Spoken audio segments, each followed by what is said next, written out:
Number 1, पंडित प्रदीप मिश्रा जी कहते हैं कि शुक्रवार के दिन एक तांबे के लोटे में जल भरें, एक आंकड़े का फूल लें, दोनों को लेकर शिव मंदिर में जाएं और शिवलिंग पर सबसे पहले तांबे के लोटे का जल अर्पित करें। जल अर्पित करते समय श्री शिवाय नमस्तुभ्यम मंत्र का जप करें। इसके बाद आंकड़े के फूल को जलाधारी में अशोक सुंदरियल वाले स्थान पर अर्पित कर देना है। नंबर 2, पंडित प्रदीप मिश्रा जी कहते हैं कि शुक्रवार को शमी के पत्ते को पहले शिवलिंग के पास अर्पित करें और फिर उसी पत्ते को उठाकर शिवलिंग के ऊपर श्री शिवाय नमस्तुभ्यम मंत्र बोलते हुए अर्पित कर दें। महाशिवरात्रि के दिन जूही के फूल से भगवान शिव का पूजन करें तो घर में दरिद्रता दूर भाग जाती है। शमी वृक्ष के पत्तों तथा चमेली के फूल से शिवजी का पूजन करने पर अपार धन संपदा का आशीष मिलता है। महाशिवरात्रि पर सायंकाल के समय शिव मंदिर में दिया जलाने से धन संबंधी समस्या दूर होकर अपार धन संपत्ति तथा ऐश्वर्य की प्राप्ति होती है। नंबर 3, श्रावण मास की 10वीं तिथि को शमी के 11, 21 या 51 पत्ते लेकर शहद में डुबोकर शंकर भगवान के शिवलिंग का श्रृंगार करो।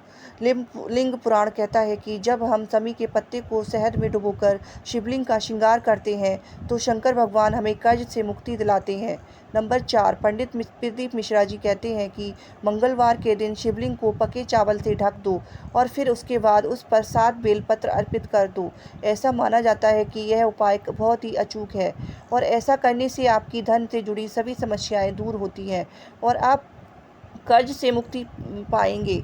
माँ लक्ष्मी की कृपा आप पर सदा बनी रहेगी। नंबर 5, पंडित प्रदीप मिश्रा जी कहते हैं कि मंगलवार के दिन भगवान शिव को मसूर की दाल का भोग लगाना है और जब आप मसूर की दाल चढ़ाएं तो इस मंत्र का उच्चारण जरूर करें, ओम ऋण मुक्तेश्वर महादेवाय नमः। ऐसा करने से जल्द ही कर्ज से मुक्ति मिलेगी। नंबर 6, एक चुटकी हल्दी और 2 हरी इलायची, दोनों इलायची पर हल्दी का लेप लगा लें और अब 2 आटे के दीपक लें और उसमें घी डालकर बाती बना लें।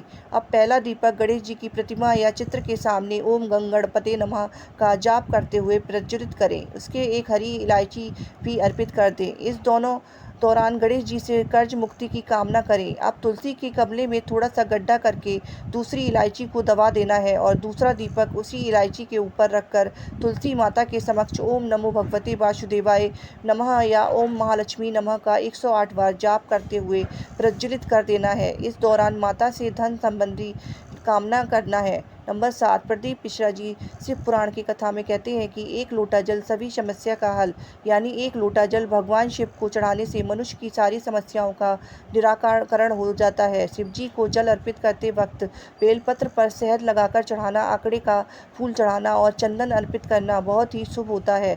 नंबर 8, पंडित प्रदीप मिश्रा जी कहते हैं कि जो बेलपत्र भगवान शिव पर चढ़ाया जाता है उसे फेंकना नहीं चाहिए, अपितु उसे खा लेना चाहिए। ऐसा करने से मनुष्य रोग मुक्त हो जाता है। नंबर 9, पंडित प्रदीप मिश्रा जी कहते हैं कि प्रति सोमवार के दिन भगवान शिव की आराधना करने से ग्रह कलेश से पूरी तरह छुटकारा मिलता है। नंबर 10, शिव पुराण के उपाय के अनुसार सोमवार के दिन भगवान शिव को बेलपत्र अर्पित करने से भोलेनाथ प्रसन्न होते हैं और उनका आशीर्वाद भी उस व्यक्ति पर हमेशा बना रहता है। नंबर 11, सोमवार के दिन शिवलिंग पर कच्चा दूध चढ़ाने से भगवान शिव अपने भक्तों की सभी प्रकार की समस्याएं हल कर देते हैं।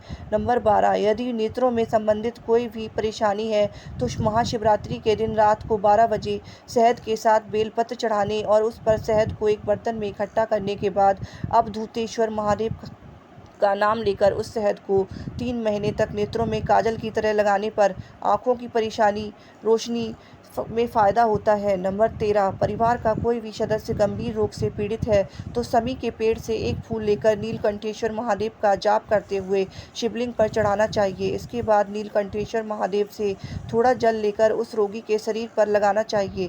इस उपाय से रोगी को लाभ मिलता है। नंबर 14, किसी की समय पर शादी नहीं हो पा रही है या विवाह में अड़चन आ रही है तो एक सूखा नारियल का गोला लेकर ऊपर की ओर से थोड़ा सा ढक्कन की तरफ काट लें।